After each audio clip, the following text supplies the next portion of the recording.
একটু দাঁড়ায়।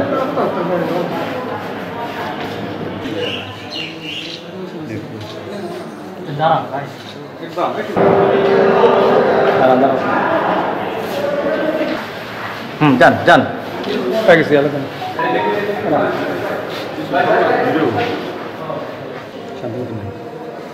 সঞ্জয়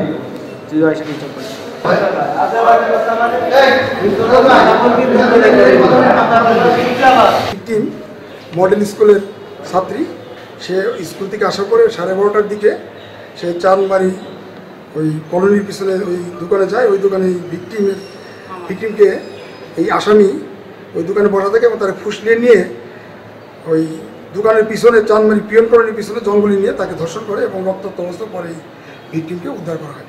এই মামলায় রাষ্ট্রপক্ষ, ইনভেস্টিগেশন অফিসার এবং মেডিকেল অফিসার সহ মোট 9 জনের সাক্ষ্য দিয়ে মামলাটি সন্দিগ্ধভাবে প্রমাণ করতে সক্ষম হয়েছে এবং বিজ্ঞ বিচারক, নারী ও শিশু নির্যাতন দমন ট্রাইব্যুনাল, ফরিদপুর জেলা দায়রা জজ জনাব শামীমা পারভিন মহোদয় রাষ্ট্রপক্ষের মামলাটি সন্তোষজনকভাবে প্রমাণিত করায় উনি আজকে এই আসামিকে যাবজ্জীবন কারাদণ্ড এবং 50,000 টাকা জরিমানা, অনাদায়ে 3 মাসের সশ্রম কারাদণ্ডে দণ্ডিত করেছেন।